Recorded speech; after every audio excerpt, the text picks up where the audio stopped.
አንዳንዴ ዕቃ ፕሬዘንት ከማድረጋችሁ በፊት አንዳንድ ሰዎች ገና እንዳያችሁ ገዛሉ አልገዛ የሚለውን ነገር ወስነው ገና እንዳያችሁ የት ላገኛቸው ይችላል። ፕሮስፔክት ማለት እንዴ ታጫችኋላችሁ፣ ወረቀት ላይ ታስቀምጣላችሁ። በእድሜ በስም በስልክ ቁጭ አድርጓቸው የተለያዩ ጥያቄዎችን እየጠየቃችሁ እየመራችሁ የሆነ ነገር እንዲያነሳ የምታደርጉበት መንገድ ብዙ ጊዜ ጋዜጠኞች እንዲጠቀማሉ። ወይ ቺን አይል ቀንስልሃለሁ ዛሬ ብትወስድ እርግጠኛ ነኝ ነገ ትመለስ በሉ ገንዘብ ጠይቁ። የመሸጥ እድላችሁ በጣም ከፍ እያለ ይመጣል። ለምን? ከእናንተ በኋላ ስልክ ከተዘጋ በኋላ ጓደኛችሁ ጋር ይደወላል። የምራችሁ ነው አሪፍ ነው ይባላል። ብቻ ማይነቃነቅ የሆነ ማንነት ያዙ። ሰላም እንዴት ናችሁ? ውድ የቡክ ቶክ ዊዝ ፊራ ቤተሰቦች፣ ፊራ ነኝ። ይህ ደግሞ ሳምንታዊ የመጽሐፍ ዳሰሳ ፕሮግራማችን ነው። በዚህ ፕሮግራም የተለያየ ሀሳብ የሚያነሱ በሀገር ውስጥ እንዲሁም በውጭ ሀገር ጸሐፊዎች የተጻፉ መጽሐፍቶችን ዳሰሳ እናደርጋለን። ዛሬም እንግዲህ እንደተለመደው በአዲስ መጽሐፍ በአዲስ ሀሳብ ተመልሻለሁ። መጽሐፉ እንደምትወዱት አልጠራጠርም። አብራችን ቆዩ። ለዛሬ ፕሮግራማችን ዳሰሳ ለማድረግ የመረጥኩት መጽሐፍ በብራያን ትሬሲ የተጻፈውን The Psychology of Selling የሚለውን መጽሐፍ ነው። እንግዲህ ከሽያጭ ጋር የተገናኙ መጽሐፎችን ከዚህ በፊት አንስቼ ይሁን አይሁን እርግጠኛ አይደለሁም፣ ግን ምናልባት ሀሳብ እንዳነሳው ትዝ ይለኛል። The Psychology of Selling የሚለውን መጽሐፍ እንግዲህ ብራያን ትሬሲ የተለያዩ ሰልፍ ዴቨሎፕመንት መጽሐፎችን በመጽሐፍ እንደዚህ አይነት ትምህርቶችን በማስተማር በተለይ ደግሞ ቢዝነስ ሪሌትድ በተለይ ከሴልስ ጋር ከሽያጭ ጋር የተገናኙ ሀሳቦችን የሚያነሳ ሰው ነው እና እንግዲህ ይሄ መጽሐፍ ለሽያጭ ሰራተኞች ብቻ አይደለም፣ ግን ሁላችንም ሽያጭ ውስጥ አለን። በነገራችን ላይ አወቅንም አላወቅንም ሁሉም ሰው ነገር እየሸጠ ነው። ለምሳሌ ይህን ፕሮግራም ስታዩ እኔ ሀሳብ እየሸጥኩላችሁ ነው። የዚህን ጸሐፊ ሀሳብ እየሸጥኩ ነው። ሀሳብ እንሸጣለን። አለባበስ፣ ይሄ አለባበሴ ስለ እኔ የሆነ ነገር ይሸጣል። አነጋገሬ የሆነ ነገር ይሸጣል። እናንተ የምታደርጉት ሁሉም ነገር ስለ እናንተ የሆነ መልእክት እያስተላለፈን፣ ያ ሽያጭ ነው። እቃ ብቻ ሳይሆን ሀሳብ ስለሚሸጥ ማለት ነው። እና ጸሐፊው እንዴት ነው እዚህ መጽሐፍ ላይ የሚናገረው ነገር እንዴት ነው ጥሩ ሻጭ መሆን የምንችለው፣ ሀሳብ እንዴት አሳምነን መሸጥ እንችላለን፣ እቃ እንዴት አሳምነን መሸጥ እንችላለን የሚሉትን ሀሳቦች ነው የሚያወራው። ሰፊ ምዕራፎች፣ ሰፊ ሀሳቦች አሉት። ሰው የምናደርጋለን እንደተለመደ የመጽሐፉን ሀሳብ በሶስት ቦታ እንከፍለዋለን። የመጀመሪያው ፕሪሴልስ አልኩት፣ ከሽያጭ በፊት ማወቅ መረዳት ማድረግ ያሉብን ነገሮች። ከዛ ደግሞ ሴልስ ፕሮሰስ፣ ለመሸጥ መከተል ያሉብን ሂደቶች። ከዛ ሶስተኛ ደግሞ ለሽያጭ ሰራተኞች ቲፖች፣ ይሄ የሚረዷቸው አይነት ስልቶች አሉ አይደል? እነዛን ሶስተኛ ክፍል ላይ አሳያቸዋለሁ። ከመጀመሪያው ክፍል ጀምር። የመጀመሪያውን ክፍል እንዳልኳችሁ ፕሪ ሴልስ ብየዋለሁ። ፕሪሴልስ ላይ ሁለት ምዕራፎችን ነው አንድ ላይ የጨመርኩት። የመጀመሪያው ምናልባት ፕሪሴልስ ማለት በአማርኛ ከሽያጭ በፊት ማወቅ መረዳት ማድረግ ያለብን ነገሮች ናቸው እና እዚህ የማሳብ ስር ሁለት ነገር የምታገኙት። የመጀመሪያው ለምሳሌ ኢነር ጌም ኦፍ ሴሊንግ የሚል ሀሳብ ነው። የመጀመሪያ ምዕራፍ ላይ ጸሐፊው የሚናገረው ሀሳብ ኢነር ጌም ኦፍ ሴሊንግ ሽያጭ ይላል። እዚህ ምዕራፍ ላይ ኢነር ማለት የውስጥ ነው አይደል? የውስጥ ጨዋታ ነው። ምን ማለት ነው? አንድ ዕቃ ለምሳሌ የሆነ ዕቃ ለመሸጥ ስትወጡ ይላል ጸሐፊው 80% የሚሆነው ስራ የሚሰራው እዚህ ላይ ነው፣ አይምሮ ላይ ነው፣ ሳይኮሎጂ ነው፣ ማይንድ ሴት ነው። 20% የምትሆነው ታክቲክ፣ ፕሬዘንቴሽን ምናምን የሚባለው ነገር። ስለዚህ 80% የሚያገድለው አይምሮ ላይ ከሆነ አንድ ጥሩ የሽያጭ ሰራተኛ መሆን የፈለገ ሰው፣ ምንም ነገር አሳምኖ መሸጥ የሚፈልግ ሰው መጀመሪያ መስራት ያለበት ራሱ ላይ ነው፣ አይምሮ ላይ ነው የሚል ሀሳብ ነው ጸሐፊው የሚያነሳው። ምናልባት ብዙ ጊዜ የሽያጭ ሰራተኞችን አይታችሁ ከሆነ ሽያጭ ላይ በተለይ ሰርታችሁ የምታውቁ ሰዎች ከሆናችሁ እንግዲህ በተወሰነ መንገድ እዛ ዘርፍ ላይ መስራት እድል አግኝቻለሁ። ሽያጭ ላይ ስትሰሩ አንዳንድ ጊዜ የተለያየ አይነት ደንበኞች ታገኛላችሁ። የሚያሞቃችሁ በቃ ጎበዝ የሚባላል አይደል? ጎበዝ የሚላችሁ በቃ እንኳንም ሸጥኩ እንኳንም ይህ ሰው አገኘሁት የምትሉት አይነት ሰው አለ። አንዳንዱ ደግሞ መፈጠራችሁን እንድጠሉ አድርጎ መሄድ አይነት ሰው አለ። በቃ የሚሳደብ ማይሆን ነገር የሚናገር የሚያበሳጭ፣ ሌላ ቦታ ያለውን እንዴት እናንተ ላይ የሚወጣ እና ከዚህ መጽሐፍ የምትረዱ ነገር መሰላችሁ፣ ሽያጭ ላይ እንደዚህ አይነት ከፍታ አለ፣ ዝቅታ አለ። በዚህ ሁሉ ከፍና ዝቅ ማለት ውስጥ ስሜታችሁ ከፍም ዝቅም ቢል ስራው መስራት አለበት አይደል? በዛው ሁኔታ ውስጥ ቀጥ ያለ ስራ መስራት ከፈለጋችሁ አይምሯችሁ ላይ ለመስራት ሞክሩ ማለት ነው። ሲያጨበጭቡላችሁ ከሞቃችሁ ሲያወርዷችሁ መውረዳችሁ አይቀርም። በተቻለ መጠን የእናንተ ሞራል የእናንተ ስሜት መምጣት ያለበት ከውጪ ሳይሆን ከውስጥ ነው የሚል ሀሳብ መጽሐፍ የሚናገረው። ልቀይረው። ሽያጭ አንዳንዴ ከፍ ይላል። የሆነ ወር ላይ ሽያጭ ከፍ ሊል ይችላል። በሆነ እድል ጥሩ ሽያጭ ሊመጣ ይችላል። በተቃራኒ ደግሞ ምንም ነገር በቃ እንዴትም ብትሉ ማይሸጥበት ጊዜ ሊመጣ ይችላል። ገበያው ከፍ ያደርጋቸዋል፣ አንዳንዴ ዝቅ ያደርጋቸዋል። በዚህ ሁሉ ውስጥ መጽናት ከፈለጋችሁ መስራት ያለባችሁ ገበያው ላይ ብቻ ሳይሆን እዚህ ላይ ነው። ይሄ ጠንካራ ከሆነ የትኛውም ሰው ጋር መሄድ ትችላላችሁ። ለመሰላችሁ አንድ በማይሆን መንገድ ከተናገራችሁ ደንበኛ ቀጥሎ፣ በማይሆን መንገድ ከተናገራችሁ ሰው ቀጥሎ፣ ሌላ ደግሞ መልካም ባህሪ ያለው ሰው ሊመጣ ይችላል። ሁለቱም ጋር ተመሳሳይ ፊት፣ ተመሳሳይ ኢነርጂ፣ ተመሳሳይ ፕሬዘንቴሽን፣ ተመሳሳይ ንግግር መኖር አለበት። ያንን ተመሳሳይ ማድረግ እንደ ሰው እንቸገራለን። ስሜታችን ከፍ ይላል፣ ዝቅ ይላል። ግን በዛ ሁሉ የስሜት መዋዠቅ ውስጥ ተመሳሳይ የሆነ ፕሬዘንቴሽን መቅረብ ያለበት። አንዱ አስቀይሟችሁ ቀጣይ ላይ የምትቀየሙ ከሆነ ማን ያውቃል ገዢ ይሆናል። ገዢ የሆነን ሰው ልታርቁ ትችላላችሁ። ስለዚህ ሳይኮሎጂ ላይ እዚህ ላይ ለመስራት ሞክሩ። ሞራላችሁ ከፍ የሚለው ዝቅ የሚለው ምን ሲሆን ነው? የራሳችሁ የሆነች ነገር ያሱ። ይሄ በጣም መሰረታዊ ነገር እንደሆነ መጽሐፉ ይናገራል። ምናልባት በዚህ ሁኔታ ውስጥ ጠንካራ የሆነ ማይንድሴት ጠንካራ የሆነ አሳሰብ መገንባት ከፈለጋችሁ አንደኛ ጸሐፊ ሪኮመንድ የሚያደርጋችሁ ነገር ሰልፍ ኢሜጃችሁን፣ ስለራሳችሁ ያላችሁን አሳሰብ፣ ስለራሳችሁ ያላችሁን ምልከታ ለመቀየር ሞክሩ የሚል ሀሳብ መጽሐፉ መጀመሪያ ይናገር። የእናንተ አሳሰብ የእናንተ ቦታ ሰው ላይ መስረት፣ ገበያ ላይ መስረት፣ ገንዘብ ላይ መስረት። እናንተ ራሳችሁን ታውቃላችሁ። እናንተ ማን ናችሁ? እነዚህ ሁሉ ነገሮች ሳይኖሩ ይህን እንግዲህ ከብዙ ነገር ከእምነት ልታመጡ ትችላላችሁ፣ ከብዙ ነገር ልታመጡ ትችላላችሁ። ብቻ ማይነቃነቅ የሆነ ማንነት ያዙ ስለ ራሳችሁ ያላችሁ። ከዛ ያንን ቪዥዋላይዝ አድርጎ አፈርም አድርጎ የሚል ሀሳብ ጸሐፊ ይናገራል። በቃ ገበያው ከፍ አለ ዝቅ አለ፣ በቃ መስራት አለብኝ፣ ጠንካራ ነኝ፣ አቅም አለኝ ማለት ልመዱ። ሌላኛው ቪዥዋላይዜሽን፣ ቅድም ምናልባት አንስቼዋለሁ። ምንም ነገር ስትሰሩ እሸጠዋለሁ ከሚል ሜንታሊቲ ነው የምትጀምሩት። አንዳንድ ሰዎች የሆነ ዕቃ ስትሰጧቸው የሚሸጥበትን አይደለም ማይሸጥበትን ምክንያት ይነግሯቸዋል። አይቃው እኮ ውድ ነው፣ አይኮ እንደዚህ ተቀናቃኙ እኮ እንትና ነው፣ ኧረ እነ እንትና ገንዘብ አላችሁ። የሚሆንበትን ሳይሆን ማይሆንበትን ምክንያት ደጋግሞ የሚነግሯችሁ ሰዎች፣ እነዚህ ሰዎች ምንም ነገር ሳይሸጡ ይሄዳሉ። ተጫውተውበት በቃ የሆነ ነገር አድርገው የሚሄዱ አክስሯችሁ የሚሄዱ ሰዎች ናቸው። ስለዚህ እናንተ እንደዛ መሆን ካልፈለጋችሁ፣ ምንም ነገር እጃችሁ ላይ ሲገባ፣ ምንም ነገር ለመሸጥ ስትነሱ መነሳት ያለባችሁ ይሸጣል ይቻላል ከሚል ሀሳብ፣ አይሆንም እንዴት ይሆናል ከሚል ከጀመራችሁ ለምን ይሆናል መሆን እንኳን ቢችል አይሆንም። እዚህ ያለው ነገር ስለቆለፈ አንደበት ይቆለፋል፣ ቴክኒክ ይቆለፋል። ነገሮች በማታስቡ መንገድ ሲጣመሙታላችሁ። ቪዥዋላይዝ አድርጉ። በቃ እሸጣለሁ ዛሬ ይሄን ይሸጣለሁ። ሽያጭ ላይ ካላችሁ ታውቃላችሁ። ዛሬ 5 ይሸጣለን፣ ዛሬ ይሄን ይሸጣለን ብሎ ነው የሚጀምረው። ቪዥዋላይዝ እንደምትሸጡ እርግጠኛ ነው። ስለዚህ ከፍም ያለ ዝቅም ያለ ከስተመር ሲመጣ ከሁሉም ጋር እኩል የሆነ ፊት ውስጥ እንኳን ስሜት እንኳን ቢቀያየር እኩል በሆነ መንገድ የማስተናገድ አቅም እንዳላችሁ መጽሐፉ ይናገር። 80% እዚህ ላይ የሚሰራው የቀረው 20% ነው ቴክኒክ እና ታክቲክ የምንላቸው ነገሮች። ምናልባት ፕሪሴል ስለ ሁለተኛ ጸሐፊ የሚናገረው ነገር ይህን ነገር ለማወቅ ሞክሩ። ዋይ ፒፕል ባይ የሚለውን ሰዎች ለምንድነው ዕቃ የሚገዙት? ሰዎች ለምንድነው ገንዘብ አውጥተው ዕቃ የሚገዙት? ይህን ነገር እስኪ ለመረዳት ሞክሩ የሚል ሀሳብ ጸሐፊ ይናገራል። ምክንያቱም ብዙ ጊዜ ሽያጭ ላይ ያሉ ሰዎች በቃ ለምንድነው ዕቃ የሚሸጡት? የሆነ ገንዘብ ለማግኘት ይሆናል፣ የሆነ ኮሚሽን ለማግኘት፣ የሆነ ነገር ለማግኘት ይሆናል። ገንዘቡ ላይ ብቻ ትኩረት አድርገው ደንበኛውን ይተውታል። እንደዚህ አይነት ሰዎች አጋጥሟቸው ያውቃል? እንደውም አንዳንዴ ሰዎች ሰልፊሽ ናቸው፣ ራስ ወዳድ ናቸው እንላቸዋል። አብራቸው ሄዳችሁ የራሳችሁን ችግር ልታወሯቸው ሄዳችሁ በቃ የሚወራው ከነዛ የሚመጣው ነገር የራስ የሆነ ነገር የሚያወራችሁ ሰው እንደዚህ አይነት ሰዎች አጋጥሟቸው ይሆናል። የራሳችሁን ችግር ነግራቸው እኔም እኮ እንዲሆኝ እያሉ የራሳቸውን ችግር የሚያወሩ ራስ ወዳድ የሆኑ ሰዎች። የሽያጭ ሰራተኛ ገንዘብ ላይ ትኩረት ሲያደርግ እንደዛ ነው የሚሆነው። ገንዘብ ላይ ማገኘው ነገር ላይ እንዲህ ነው እዛ ላይ ትኩረት ስታደርጉ ደንበኛ ታጣላችሁ። መሸጥ ከፈለጋችሁ እናንተ አይደለም ደንበኛ ለምንድነው ሊገዛኝ የሚመጣው የሚለውን ነገር ለመመለስ ሞክሩ። ጸሐፊ ምናልባት የተወሰነ መልስ ይሰጣቸዋል። ለምንድነው ሰው እናንተ ጋር ዕቃ ለመግዛት የሚመጣው? ምናልባት ጸሐፊው ሴፍቲ እና ሲኪዩሪቲ ፈልጎ ሊመጣ ይችላል ይላል። ሴፍቲ እና ሲኪዩሪቲ ማለት ሰላም፣ አስተማማኝ የሆነ ነገር፣ የተጠበቀ ነገር፣ ዋስትና ያለው ነገር ፈልጎ ሰው እናንተ ጋር ሊመጣ ይችላል። የእናንተን ዕቃ የሚገዛው አስተማማኝ ነው። አይ በቃ የሆነ ደንበኛ ሲጠቀም እንትና የሚባለው ሰው ሲጠቀም አይቻለሁ፣ ዕቃው ኳሊቲ ያለው ስለዚህ ከእናንተ ገዛለሁ ብሎ ሊመጣ ይችላል።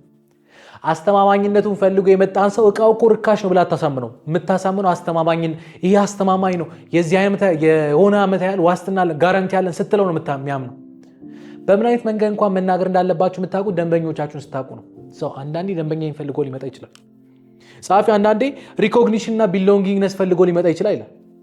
እንደው ለዚህ ምሳሌ የፋሽን ልብሶች ዲዛይን፣ በቃ አሪፍ ዲዛይን ያላቸው ልብሶች እንደዚህ አይነት ሰው በቃ ገበያው ላይ ሁሉም ሰው ካደረገው እሱም በቃ ማድረግ አለበት ለምን ይቀርበታል ብሎ ሊመጣ ይችላል። ሰው ሪኮግኒሽን ቢሎንጊንግነስ በቃ እኔም እዚህ ኮሚኒቲ ውስጥ አለው ብሎ ይሄን ሰው አስተማማኝ ነው፣ ልብሱ አይቀደድም፣ ልብሱ ቀለሙን አይለቅም ብለህ አይደለም የምታሳምነው። አረ በቃ አሁን ትሬንድ ነው፣ ገበያው ላይ ሁሉም ሰው ወዶታል፣ ለምን ይቀርባል፣ ፋሽን ነው፣ ልበሰው ብላችሁ ነው የምታሳምኑት። ምን መናገር እንዳለባችሁ የምታውቁ ደንበኞቻችሁን ስታውቁ ነው። አንዳንዴ ሰዎች ዕቃ ሊገዟችሁ የሚመጡት ፊር ኦፍ ሉዝ ወይ ደግሞ ሆፕ ኦፍ ጌን ነው። ከዚህ በፊት ፔን ፖይንት ጌን ፖይንት የሚል ሀሳብ ያወራላችሁ ይመስለኛል። ሰው እናንተ ጋር ገንዘብ የሚያወጣው የሆነ ነገር በቃ ኪሳራ ፈርቶ ሊሆን ይችላል። አይ ገንዘቤ ባንክ ተቀምጦ እኮ በቃ አሽቆለቆለ፣ በቃ የሆነ ነገር ላይ ላውጣውና ቢያንስ አትርፌ ልሽጥ። እንደዚህ አይነት ሰው የምታሳሙት ሌላ ነገር ብላችሁ አይደለም። ገንዘብ ኢንቨስት አድርግ፣ እኛ ሂስትሪ ያለን የዛሬ 2 ዓመት የዛሬ 3 ዓመት በጥፍ ማትረፍ ትችላለህ ብላችሁ ነው የምታሳምነው። ፍላጎቱን ስታውቁት የማሳመን አቅማችሁ ከፍ ያለው። እንግዲህ የተለያዩ ኢንሹራንስ የሚሸጡ ሰዎች አሉ፣ ሪል ስቴት የሚሸጡ ሰዎች አሉ። ይችን ቴክኒክ ይጠቀሟታል። እንደው አያምጣውና አንተ ሰላሙን እንደው እግዚአብሔር ሰላም ያርግ ረጅም እድሜ ይስጥ እንደው ይሁን ነገር እንደው ብትሆን አያምጣውና ምን ዋስትና አለ? ለልጆች ምን ያስቀመጥከው ነገር አለ ስትሏቸው እነዚህ ሰዎች ያምናቸዋል። ኢንሹራንስ ሴል የምታደርጉት ወይ ፍርሃትን ነው ወይ የሆነ ነገር ለማግኘት ነው። ሪል ስቴትም እንደዛው አይ ገንዘብን አውጣ ዛሬ አይደለም የዛሬ 2 ዓመት የዛሬ 3 ዓመት አትርፈህ ትሸጠዋለህ ወይ ደግሞ መኖሪያ ቤት ይሆናል ወይ ታከራየዋለህ። የደንበኛን ፍላጎት ስታቁ የመሸጥ እድላችሁን በዛ ልክ ከፍ ይላል። ይሄ እንግዲህ ከመሸጣችሁ በፊት ደንበኛን ከመፈለግ ምን ሁሉ የተለያዩ ፕሮሰሶች ውስጥ ከመግባታችሁ በፊት መጨረስ ያለባችሁ መሰረታዊ ነገሮች ናቸው። ወደ ሁለተኛ ክፍል ልግባ አይደል? ሴልስ ፕሮሰስ። አንድ የሽያጭ ሰራተኛ አንድ ነገር ለመሸጥ መከተል ያለባቸው ሂደቶች ምን ምንድን ናቸው? እነዚህን ነገሮች እስኪ በተወሰነ መንገድ ላንሳላችሁ። ጸሐፊው ምን ይላል መሰላችሁ? አንድ የሽያጭ ሰራተኛ የራሱ የሆነ ፕሮሰስ ሊኖረው ይገባል። ለምን? ምክንያቱም በአንዴ አንድ ሰው አይደለም የምታገኙት፣ ብዙ አይነት ሰዎችን ታገኛላችሁ። አንደኛው ገና ላስብበት እያለ ነው። አንደኛው ገዝቶ እቃውን እየጠበቀ ነው። አንደኛው ገዝቶ ሜንቴናንስ እየጠበቀ ነው። አንደኛው ከባለቤቴ ጋር ልማከር እያለ ነው። አንደኛው ስልክ ስደውለው ስልክ አላነሳም። ዝብርቅርቅ ያለ ነገር ይፈጠራል። ስለዚህ ምን ማድረግ እንዳለባችሁ እንድታውቁት ወረቀት ላይ በስርዓት አስቀምጡት ነው። በምን አይነት መንገድ ነው የምታስቀምጡት? በእነዚህ ሂደቶች አስቀምጡት ይላቸዋል ጸሐፊው። ምንድን ናቸው እነዚህ ሂደቶች? የሽያጭ ሰራተኞች መከተል ያለባቸው ሂደቶች ማለት ነው። የመጀመሪያው ለምሳሌ ጸሐፊው ማድረግ አለበት አንድ የሽያጭ ሰራተኛ የመጀመሪያው ፕሮሰስ መሆኑ ያለበት መጀመሪያ ያለበት ከዚህ ነው ይላል። ፕሮስፔክቲንግ ይላል። የመጀመሪያው ምዕራፍ ማነው? የመጀመሪያውን ሂደት ፕሮስፔክቲንግ ማለት ማጨት ማለት በአማርኛ። የትኛውም የሽያጭ ሰራተኛ ምንም ነገር አውቶ ገበያ ላይ ከመሸጡ በፊት ለማን ነው የሚሸጠው የሚለውን ነገር መረዳት አለበት። ፕሮስፔክቶች ደንበኞቼ ማን ናቸው? በጣም ውድ የሆነ ዕቃ ነው የምገዛው። ደንበኞቼ ማን ሊሆኑ ይችላሉ ትፈልጋላችሁ? ኦኬ፣ ምናልባት ሚዲያ ላይ ያሉ አርቲስቶች ሊሆኑ ይችላሉ። ምናልባት ትልልቅ ሴሌብሪቲዎች ሊሆኑ ይችላሉ። ባለሀብቶች ሊሆኑ ይችላል። ነጋዴ ሊሆኑ ይችላል። ማን ናቸው ይህን ዕቃ ሊገዛኝ የሚችል? አክሲዮን ሊሸጥ ነው፣ ማን ሊገዛኝ ይችላል? የትልቅ ማናጀር ባንክ ሊሆን ይችላል። የሆነ ቦታ ላይ የሚሰራ ሰው ሊሆን ይችላል። በቃ የተለያየ ቦታ ላይ የሚሰሩ ሰዎችን ትመርጣላችሁ። ከእድሜ አንጻር በጣም ፋሽን የሆነ ዘመናዊ የሆነ ፋሽን ልብስ ልገዛ ነው። ፋሽነብል የሆነ ልብስ አለ የዘመኑ ፋሽን። ይሄን ልብስ ልሸጥ ነው። ይሄን የሚመለከተው ማን ነው? እድሜያቸው ከስንት እስከ ስንት ይሆን? ከ18 እስከ የሆነ እድሜ ያሉት የት ላገኛቸው ይችላል? ፕሮስፔክቲቭ ማለት እንዴ ታጫችኋላችሁ፣ ወረቀት ላይ ታስቀምጣላችሁ። በእድሜ በስም በስልክ ቁጭ አድርጓቸው። እነማን ናቸው ደንበኞች? ጻፊ ምን መሰላችሁ? ብዙ የሽያጭ ሰራተኛ የሚደክመው እዚህ ላይ ነው። በጣም ስኬታማ የሆኑ ሰራተኞች ደግሞ ምንድን ነው አብዛኛውን ጊዜ ማሳለፍ ያለባቸው እዚህ ላይ ነው ይላል። ለምን? ብዙ ባጫችሁ ብዙ ሰዎችን በፈለጋችሁ ቁጥር ብዙ የመሸጥ እድላችሁ ከፍ እያለ ይመጣል። ለምሳሌ እንግዲህ በቁጥር ላስረዳችሁ። አንድ ዕቃ ለመሸጥ 10 ሰው አወራችሁ። ሁለተኛ ዕቃ ለመሸጥ ከእንደገና 10 ሰው ማውራት አለባችሁ። እንደው በካልኩሌሽን እንኳን እንስራ እንበል። ሁለተኛ ዕቃ ለመሸጥ 20 ሰው ማውራት አለባችሁ። እሺ፣ ሶስተኛ ዕቃ ለመሸጥ ሰው ማውራት አለባችሁ። በጣም የሚገርማችሁ ነገር ሶስተኛ ዕቃ ለመሸጥ 30 ሰው አይደለም የምታወሩት፣ ምናልባት 25 ሰው ነው የምታወሩት። ለምን? መጀመሪያ ላይ 10ሩን ስታወሩ ላስብበት ያለ ሰው ትደውሉለታላችሁ። እንዴት ነው እሱ መልሶ ሊደውል ይችላል። ብዙ ደንበኞችን ባጫችሁ ቁጥር የመሸጥ እድላችሁ ከፍ እያለ ይመጣል። ፕሮስፔክቲንግ ማንም የሽያጭ ሰራተኛ ሊሰንፍበት የማይገባ ስራ ነው። እጩዋቸው፣ ብዙ ሰዎችን ፈልጉ። ሁለተኛ ከፕሮስፔክቲንግ ቀጥሎ መጽሐፉ የሚያመጣው ነገር ስታብሊሽንግ ራፖርት ይሏል። ስታብሊሽንግ ራፖርት ማለት አንድ ነገር ከመሸጣችሁ በፊት አገኛችሁኝ፣ እኔ ነኝ ደንበኛችሁ፣ አገኛችሁ፣ ጤና ይስጥልኝ፣ እንዴት ነህ እንትን ከሚባል ድርጅት ነው የመጡት፣ ይሄ መጽሐፍ በጣም የሚገርም መጽሐፍ ለምን አትገዛውም ከምትሉኝ መጀመሪያ ከእቃው በፊት ራሳችሁን ቤተሰብኑን ጓደኛኑን ማለት ነው። የመጀመሪያው ነገር እሱ ነው። እቃ ከመሸጣችሁ በፊት መጀመሪያ ራሳችሁን ሽጡ ነው። በቃ ወደ ገደለው እቃ እኮ እንደዚህ ዋጋው ርካሽ ነው። ከዛ በፊት ቤተሰብን እንተዋወቅ። ሰላም ነው ወይ? እንዴት ነህ? ስላገኘው ደስ ብሎኝ። ልብስ ያምራል፣ ቢሮ ያምራል፣ ቤት ጓደኛኑን። ራፖርት ማለት እሱ ነው። ቤተሰብነት ስሜት፣ የቤተሰብነት ስሜትን ለመፍጠር ሞክሩ። ምክንያቱም ጻፊ ምን መሰላችሁ? አንዳንዴ እቃ ፕሬዘንት ከማድረጋችሁ በፊት አንዳንድ ሰዎች ገና እንዳያችሁ ገዛለሁ አልገዛ የሚለውን ነገር ወስኗል። ገና እንዳያችሁ በቃ አየ ከእንትና ድርጅት ወሰነ። ምንድን ነው የሚወስነው? ሌላ ነገር አይቶ አለባበሳችሁን፣ ሰላም አባባላችሁን፣ ፈገግታችሁን አይቶ ነው ሰው የሚወስነው። ስለዚህ አንድ ዕቃ ከመሸጣችሁ በፊት ወደ ፕሬዘንቴሽን ከመግባታችሁ በፊት የቤተሰብነት ስሜት ፍጠሩ። ጤና ይስጥልኝ፣ እንዴት ስላገኘሁ ደስ ብሎኛል፣ አየሩ ይሞቃል፣ ውሃ፣ ሻይ ቡና። የቤተሰብነት ስሜት ከተፈጠረ ሰው እናንተን ለመስማት ይረጋጋል። ሁለተኛ ማድረግ ያለባችሁ ነገር ይሄ። ሶስተኛው አይደንቲፋይ ኒድ። ቅድም ያልኳችሁ ምን ፈልጎ ነው እኔ ጋር የሚመጣው? እኔ አሁን እናንተ ሞ መጠይቀው ጥያቄ እንዴት ነው ታዲያ የማውቀው? ሴፍቲ ፈልግ፣ ዋስትና ፈልጎ ይምጣ፣ ሪኮግኒሽን ፈልጉ፣ ፋሽን ፈልጎ ይምጣ፣ ወይ ኢንቨስትመንት ፈልጎ ይምጣ፣ በምን አውቃለሁ? ጻፊ ያልመሰላችሁ የሰውን ፍላጎት ማወቅ ከፈልጋችሁ ኢፌክቲቭ ኩዌስችኒንግ ስኪልን ተጠቀሙ። እንዴት ጥያቄ መጠየቅ እንዳለባችሁ ለመጠቀም ጥያቄ መጠየቅ ራሱን የቻለ ስኪል አለው ይላል ጻፊ። ለምንድነው እንዲያልከው? በጣም መሰረታዊ የሚባሉ 3 ጥያቄዎች አሉ። አጠያየቆች አሉ። የመጀመሪያው ለምሳሌ ኦፕን ኩዌስችን ይላል ጻፊው። ኦፕን ኩዌስችን ማለት ጠይቃችሁ ደንበኛ ብዙ ማብራሪያ እንዲሰጥ የምትፈቅዱበት መንገድ። ለምሳሌ ከኔ ጋር እያወራል ምሳሌ ነው። አሁን ስለ ጥያቄው ምሳሌ ስለ ሽያጭ ሳይሆን እያወራ ያለው ስለ ጥያቄው ምሳሌ። አንድ ሰው መጥቶ እስኪ ስለ እድገትህ አውራኝ ቢላችሁ ምንድነው መልሳችሁ? አንድ መልስ አይደለም ማለት አረፍተ ነገሮች አሉ። ይገርምሃል ተወልጄ ያደግኩት እንትን በሚባል ክልል ውስጥ እንትን በሚባል ወረዳ ውስጥ ነው ያደግኩት። አነስ ምትል ወረዳ ቢሆንም ግን ደስ የሚል ባህል ያለው ኦፕን ኩዌስችን። አያችሁ ትንሽ ነው የጠየቃችሁ፣ እኔ ግን ብዙ እያብራራው። ኦፕን ኩዌስችንን በመጠቀም የደንበኛችሁን ፍላጎት ማወቅ ትችላላችሁ። እኔ ጋር ትመጣላችሁ። ከዚህ በፊት ቤት ገዝተህ ታውቃለህ? ወይ ደግሞ ከዚህ በፊት ምን አይነት ቤቶችን ገዝተህ ታውቃለህ? ከዚህ በፊት እንትን የሚባል አካባቢ እንደዚህ እኮ ገዝቼ አውቃለሁ። እንደዚህ ያብራራላችሁ። ከሚያብራራው ነገር ተነስታችሁ ኦኬ ይሄ ሰው ልምድ አለው፣ ስለዚህ እንዲህ ላድርግ፣ ይሄ ሪኮመንድ ላድርገው ማለት ትችላላችሁ። ኦፕን ኩዌስችን አንደኛው መንገድ። ሁለተኛው ክሎዝ ኩዌስችን። ክሎዝ ኩዌስችን ደግሞ የዛ ተቃራኒ፣ አንድ ነገር ይመልስበት፣ ወይ የስ ወይ ኖ። በጣም ቀላል የሆነ ጥያቄ። የሆነ ነገር ጠይቁታላችሁ፣ አዎ ወይ አይ የሚል አይነት መልስ ማለት። ለምሳሌ እቃው ዛሬ እጄ ላይ አለ፣ ዛሬ እንዴት ነው የመግዛት ሀሳብ አለ ወይስ ነገ ይምጣ? አዎ ወይ አይ ነው መልሱ። አዎ ገዛለሁ ወይ ለነገ ይቆየኝ። ክሎዝ ኩዌስችን አንድ መረጃ ለማወቅ ፈልጋችሁ የምትጠይቁት ጥያቄ ነው። በተቻላችሁ በጣም በነገራችን ይቺን በጥበብ ተጠቀሟት። በጥበብ ተጠቀሟት ማለት አንዳንዴ ኦፌንሲቭ ይሆናል፣ አንዳንዴ የሚያስቆጣ ይሆናል። የሆነ ተቆጥታችሁ ፈልጋችሁ እኮ ላይሆን ይችላል። የንዴት የተናገራችሁ ይመስላል። ትገዛለህ አትገዛም? መልሱ ምንድን ነው? ወይ የስ ወይ ነው። ግን ይሄ ኦፌንሲቭ ነው፣ ቁጣ ነው፣ ንዴት ነው። እንዴት ነው ዛሬ መግዛት ሀሳብ አለ ወይስ ሌላ ቀን እንጠብቅ? አያችሁ ኦፕሽን እየሰጣችሁ። ይሄ ደንበኛ እናንተ ጋር ለማቆየት ይረዳችሁ። ምናልባት የመጨረሻ ሊዲንግ ኩዌስችን የምትባል ደግሞ አለች። ብዙ ጋዜጠኞች ይጠቀሙባታል። ሊዲንግ ኩዌስችን ማለት ደንበኛችሁ እንዲያነሳላችሁ የምትፈልጉትን ነጥብ ቀጥታ አይደለም የምትጠይቁት።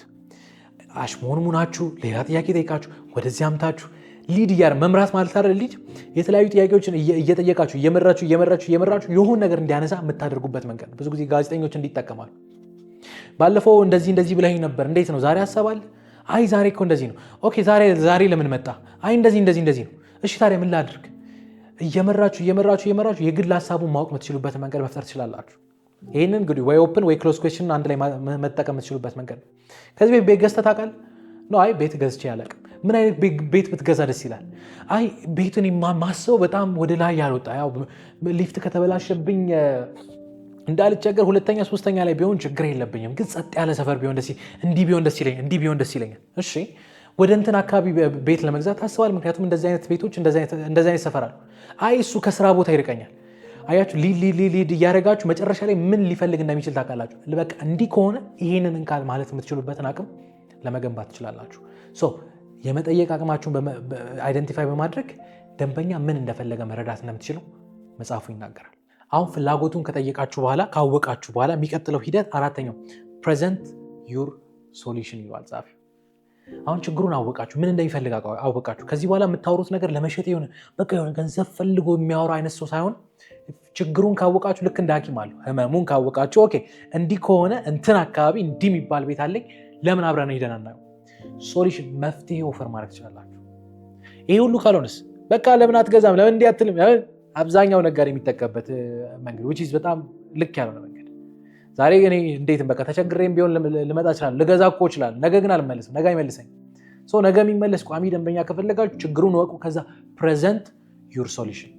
ፕሬዘንቴሽን ስታደርጉ አታርዝሙት፣ አታብዙት። በቃ 2 ደቂቃ በጣም በቂ ነው። እቃችን እንዲህ ነው አለቀ። የተለያየ አይነት ፕሬዘንቴሽን ስላለ ከረዘመ እስከ 4 ደቂቃ ቢሆን ጥሩ።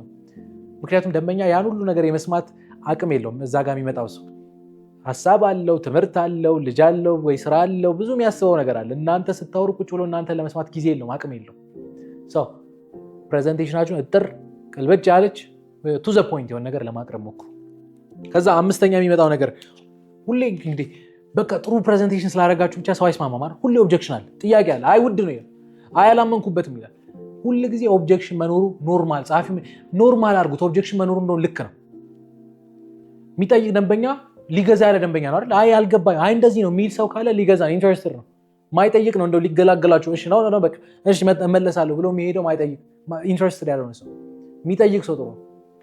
ብዙ ጊዜ ኮምፕሌን ኦብጀክሽኖች ይነሳሉ። ኦብጀክሽን ማለት ሰው እቃውን ላለመግዛት የሚያነሳቸው ጥያቄዎች ወይ ደግሞ የሚያነሳቸው ሀሳቦች ናቸው። ብዙ ጊዜ ኦብጀክሽኖች ከምን ይነሳሉ? አንደኛ እምነት ከማጣት አይ ይሄ ነገር ግን ታማኝ ነው የሚታመን ነው የእውነት ባላችሁ ጊዜ ትጨርሳላችሁ፣ ኦብጀክሽን ነው የሚነሳ። ሌላኛው ግልጽ ካለመሆን አልገባኝም፣ ተወሳሰበ፣ አበዛው። ፕሬዘንቴሽን ካበዛችሁ ብዙ ጊዜ ይፈጠራል በነገራችን ላይ። ሌላኛው ስህተት ፍራቻ። ውድ ነገር ስትገዙ እንዴት ነው ጥያቄ የምትጠይቁት? በቃ ገንዘብ በጣም ብዙ ብር አውጣችሁ መገዙ ምን ያህል ጊዜ ጠይቃላችሁ? ፍርሃት አለ። አይ ይሄ ነገር ቢያጭበረብሩኝ ባይሆንስ፣ ገዝቼው ደግሞ ችግር ቢኖር እንትኑስ ያፈሳል ጠይቃላችሁ። ስህተትን ፍራቻ ብዙ ጊዜ ደንበኛ ጥያቄ ያነሳል። ሌላኛው ዋጋ ነው። ውድ ነው፣ ርካሽ ነው። አይ ለምን ረከሰ፣ ለምን ወደደ፣ ለምን ረከሰ ብዙ ጊዜ ባይባልም ግን ይነሳል። ስለዚህ ኦብጀክሽን መኖሩ ልክ ነው እና ጸሐፊ ምን ይላል? ኦብጀክሽን ሲኖር አንደኛ ረጋ ብላችሁ ለመስማት ሞክሩ። ኦብጀክሽን ብዙ ጊዜ ሰዎች ይፈራሉ።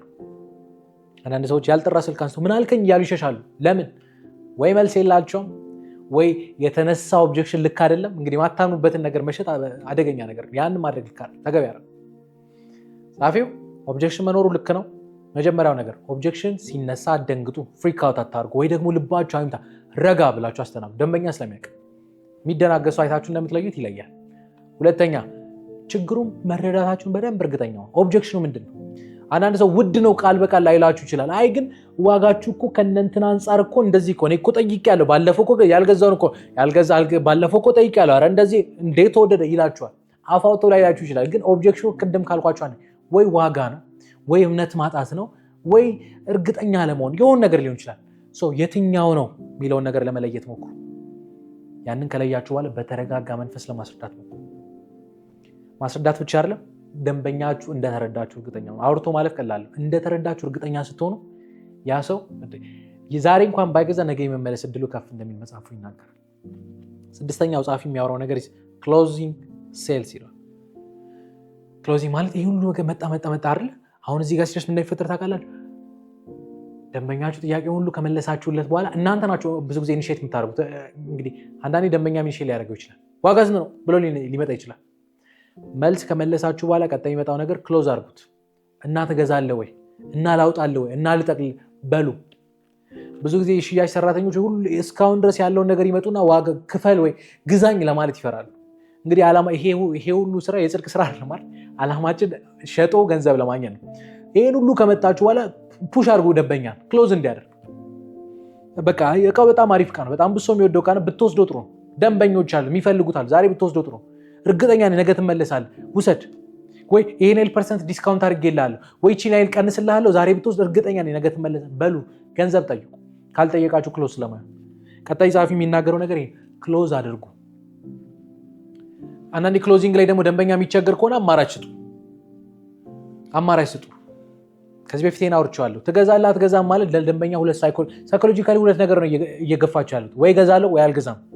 ይሄ ይሻላል ወይስ ያኛው ስትሉ ደንበኛ አይምሮ ላይ ፑሽ እያደረጋችሁ ነው። ወይ የሆነ ነገር ይገዛል፣ ወይ ውዱን ይገዛል፣ ወይ ርካሹን ይገዛል። ኦፈር እያደረጋችሁ። ስለዚህ በተቻላችሁ መጠን አማራጭ ስጡ። ይሄ ይሻላል ይሄኛው። እንደውም አንዳንድ ሰው ደግሞ መወሰን ከብዶት ይመጣል አይደል? እንግዲህ ከነገርከኝ ነገር ተነስቼ ይችኛው ለአንተ አሪፍ ትመስለኛለች፣ ግን እንደ አማራጭ ይሄንን መውሰድ ትችላለህ በሉ። ሪኮመንድ ማድረግ ሰው ላይ እምነት ይጨምራል። ኦኬ ይሄ ልጅ በደንብ አይ ቲንክ አቋሜን አይቷል፣ ልብሴን አይቷል፣ ምን አይነት ልብስ ሊሆነኝ እንደሚችል ስላወቅ አምነዋለሁ ብሎ የመግዛት አቅሙ ከፍ ይላል። ሪኮመንድ አይ ከአንተ አቋም ጋር ይሄ ይሻላል ስትሉት ደንበኛ ያምናቸዋል፣ የሚሰማ ሰው ያምናቸዋል። ኮንፊደንሳችሁ ሴል ያደርጋል። ምናልባት የዚህ ሴልስ ፕሮሰስ ላይ ሰባተኛ የመጨረሻው ነገር ፎሎ አፕ እና ሪፈራል የምትለው ሀሳቦች። ይህ ሰው አይ በቃ እስኪ ላስብበት ሊላችሁ ይችላል። ስልክ ተለዋወጡ፣ ኢሜይል ተለዋወጡ፣ የሆነ ነገር ተለዋወጡ፣ ፎሎ አድርጉት። ምን አሰብክ፣ እንዴት ወሰንክ፣ በአንድ ያረፍ አንድ ሁለት ቀን እያረፋችሁ ቴክስት ላኩ። ግን እሱ ብቻ አይደለም፣ ከሸጣችሁን በኋላ ፎሎ አፕ ያስፈልጋል። እንዴት ነው ማሽናችን አሪፍ ነው፣ ቤታችን አሪፍ ነው፣ ወደድከው ወይ፣ ምን ይምጣ፣ ምን ይጨመር፣ ሜንቴናንስ ያስፈልጋል ወይ፣ መተንንየው ወይ። የቤተሰብነት ስሜት ይፈጥራል። ከተሸጠን በኋላ ዞር አትበሉ፣ ፈልጉት። ከዛ በጣም የወደድኳት አንድ ሀሳብ ነው ታውቃለች፣ ምን እንደሆነ ታውቃላችሁ? ሪፈራል የምትለው ሀሳብ ነች። ሪፈራል ማለት እቃችን ወደድከው፣ ቤቱን ወደዋል። አዎ እንግዲህ አንተ ከወደድከው ለምን እስኪ እንዳንተ መግዛት የሚችል 1-3 ሰው ጠቆመኝ በሉት። 1-3 ጓደኞችን። ይሄ ሰው መግዛት ከቻለ በጣም እርግጠኛ መሆንላችሁ ነገር እንግዲህ ጓደኞች አሉ እንደሱ መግዛት የሚችሉ። ስልክ ስጡት። ስልክ ሲሰጣችሁ ደውላችሁ እከሌ ነው ስልካችሁን በሱ ስም ሽጡ፣ እከሌ ነው ስልካችሁን ይሰጠኝ እንትና የገዛውን ቤት የሸጥኩለት እናንተ ሳታስቡ በሉት። የመሸጥ እድላችሁ በጣም ከፍ እያለ ይመጣል። ለምን? ከእናንተ በኋላ ስልክ ከተዘጋ በኋላ ጓደኛችሁ ጋር ይደወላል። የምራችሁ ነው አሪፍ ነው ይባላል። ከወደደው ወደዳችሁም ጠላችሁ በአንዴ 2-3 ሽያጮችን ማምጣት ትችላላችሁ። ታበዙታላችሁ፣ ታሰፉታላችሁ። ስማርት መሆን ከቻላችሁ ሽያጫችሁን አንዴ ሸጣችሁ በአንዴ የማብዛት አቅማችሁ ከፍ እንደሚል መጽሐፉ ይናገራል። እንግዲህ እነዚህን ሂደቶች ያዟቸው፣ ጻፏቸው። ምን ላይ ነው ያለሁት? እንትና ምን ላይ ነው ያለው? ምን ላድርግ ቀጣይ የሚለውን ነገር ካወቃችሁ በምንም ታምነ ሳትቸገሩ እቃዎቻችሁ መሸጥ ትችላላችሁ። የመጨረሻ 3ኛው ክፍል ላውራና ልጨርስ። እዚህ ላይ ብዙ አልቆይም። ለሽያጭ ሰራተኞች ቲፕ፣ መሸጥ ለምታስቡ ሰዎች እንደ ቲፕ ልንገራችሁ። አንደኛው ጊዜያችሁን በአግባቡ ተጠቀሙ የሚል ሀሳብ ጻፍ ያነሳ። ጊዜን በአግባቡ ተጠቀሙ ማለት መውጣት የምትወጡበት የምትገቡበትን ሰዓት ለመጥኑ ማለት አይደለም። በነገራችን እሱም ነው፣ ግን ደግሞ እሱ ብቻ አብዛኞቹን ጊዜዎቻችሁን ከነዚህ ቅድም ካልኳችሁ ከ7ቱ ሴልስ ፕሮሰስ 3ቱ ላይ ጊዜዎቻችሁን ለማሳለፍ ሞክሩ ይላል። እነዚህ 3ቱ ላይ አብዛኞቹን ጊዜዎቻችሁን ለማሳለፍ ሞክሩ። ምንድናቸው እነዚህ ነገሮች? የመጀመሪያ ቅድም ያልኳችሁ ፕሮስፔክቲንግ ላይ ጊዜ አሳልፉ። ብዙ ደንበኞችን በማጠጥ በቃ ይሄ በቃኝ አይባልም፣ ጠገብኩ አይባልም። አምጡ በቃ እንትና ጋር በሄድ እንትና ጋር ዛሬ ደንበኞች በቃ ሊገዙ የሚችሉትን ሰዎች አጠራቅሙ። አንደኛ። ሁለተኛ አብዛኛውን ጊዜዎቻችሁ ሚቲንግ ላይ ያሳልፉ ይላል። ሚት በማድረግ መደወል ጥሩ ነው፣ ኢሜል መደራረግ ጥሩ ነው። ከዛ ይልቅ ግን የሚሸጠው በጣም ቤስት የሚባለው ስትራቴጂ በአካል ደንበኛ ማግኘት። ሄዳችሁ በአካል ቀርባችሁ ምንድነው እቃዎቻችሁን ለመሸጥ ለማስረዳት ሞክሩ። በስልክ የመተማመን እድል የወረደ ነው። በቴክስት የመተማመን እድል የወረደ ነው። በጣም በሚገርማችሁ ሁኔታ በአካል ስትገናኙ ግን ኮንቪንስ የማድረግ የማሳመን እድላችሁ ከፍ ያለ። ሚቲንግ ላይ አብዛኛውን ጊዜያችሁን አሳልፉ። 3ኛ ጸሐፊ አብዛኞቹን ጊዜዎቻችሁን እንድታሳልፉ የሚነግራችሁ ነገር ፎሎ አፕ ላይ ነው። ያልወሰነ ደንበኛ ቼክ አድርጉት። እንዴት ነው ዛሬስ? እንዴት ነው ነገስ? ፎሎ ማድረግ በጣም አስፈላጊ ነው፣ ከሸጣችሁም በኋላ ማለት ነው። የመጨረሻ ምናልባት ለሴልሶች ጠቃሚ ነው የሚለው ነገር ጸሐፊው ኮንስታንት ኢምፕሩቭመንት ያስፈልጋቸዋል። በየቀኑ ተለውጡ፣ በየቀኑ ራሳችሁን አድሱ። ቢቻል ሪከርድ አድርጉ ፕሬዘንቴሽኖቻችሁ። በየሳምንቱ ከቀን ወደ ቀን ምን ላሳድግ፣ ወሬ ያበዛው ልቀንስ፣ እንዲያረኩ ራሳችሁን ሪከርድ እያደረጋችሁ አፕዴት አድርጉ። ፕላስ ምን እንደሚል ታውቃላችሁ? እንደናንተ ሽያጭ ላይ የሚሰሩ ሰዎች ካሉ ከእነሱ ጋር ጊዜ ያሳልፉ። ስልጠናዎች ካሉ እዛ ላይ ጊዜ ያሳልፉ። ለምን? ያደክማል፣ ያሰለቻል። ሽያጭ እንደምታስቡት ቀላል ላይሆን ይችላል። አቅማችሁ ሲወርድ ራሳችሁ ሞቲቬት ለማድረግ ራሳችሁ ኢንስፓየር ማድረግ ከፈለጋችሁ እነዚህ ነገሮች አሉ። ራሳችሁን ኢምፕሩቭ ለማድረግ ሴሚናሮችን ተገኙ። በቃ እነዚህ ነገሮች ራሳችሁ ሞቲቬት እንድታደርጉ አፕዴት እንድታደርጉ እንደሚረዳችሁ መጽሐፉ ይናገራልና እኔ እንግዲህ በብራያን ትሬሲ የተጻፈው The Psychology of Selling የሚለውን መጽሐፍ በዚህ መንገድ አየሁት። መጽሐፉ እንዴት አያችሁት? እስኪ ስለዚህ መጽሐፍ ያላችሁን አስተያየት ከስር በማስቀምጥላችሁ የሶሻል ሚዲያ አማራጮች እየገባችሁ አስቀምጡልኝ። ምንስ አይነት መጽሐፍ ዳሰል አድርግላችሁ ይህም መጽሐፍ ዳስ አድርግልኝ የምትሉኝ ሰዎች ካላችሁ በዚያው በማስቀምጥላችሁ አካውንት እየገባችሁ ልጽፉልኝ ትችላላችሁ። ከኔ ጋር ግን በዚህ ሳምንት የነበረን ቆይታ ይሄን ይመስላል። እርግጠኛ ነኝ ከዚህ ፕሮግራም የሆነ ቁም ነገር ቀርቶላችኋል ብዬ ተስፋ አድርጋለሁ። ቀጣይ ሳምንት እንዲሁ በአዲስ ሀሳብ በአዲስ መጽሐፍ እንገናኛለን። የቀጣይ ሳምንት ሰዎች ይበላል። መልካም ሳምንት ባይ